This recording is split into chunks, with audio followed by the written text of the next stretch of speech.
وزیر تعلیم سندھ سید سردار شاہ صاحب کچھ اس طرح بھی سوچ لیں، کیونکہ آپ تعلیم کے وزیر ہیں اور تعلیم کے وزیر کو معلوم ہونا چاہیے کہ سندھ کے اسکولوں کے ساتھ کیا ہو رہا ہے، سندھ کے اسکولوں میں بچوں کے ساتھ کیا ہو رہا ہے، سندھ کے اسکولوں میں فرنیچر موجود ہے یا نہیں ہے، اسکولوں کی خستہ حال کو کس طرح جو ہے وہ بہتر بنانا ہے، یہ آپ کا کام ہے۔ لیکن میں آپ کو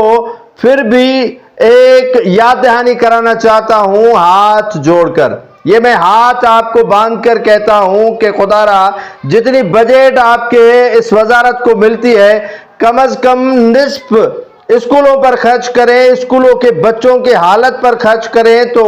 سندھ کی تعلیم بہتر ہو سکتی ہے۔ یہ ایک اسکول ہے جو تحصیل ٹھری میروار ڈسٹرکٹ خیرپور کا محمد یوسف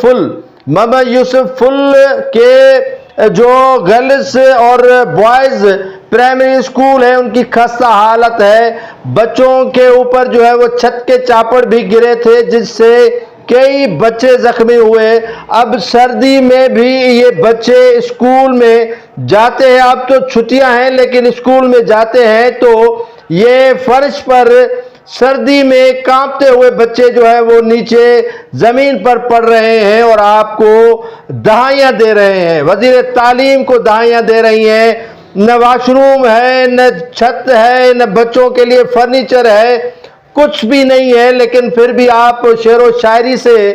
آپ کو فرصت نہیں ہے، آپ شعر و شاعری پڑھتے رہتے ہیں اور اسکولوں کی حالت آپ دیکھنے کے لیے تیار نہیں ہے۔ تو خدا را سردار شاہ صاحب آپ ڈسٹرکٹ وائز جائیں اور اسکولوں کی خستہ حال دیکھیں، پھر فیصلہ کریں کہ آپ کی یہ وزارت کیا کر رہی ہے۔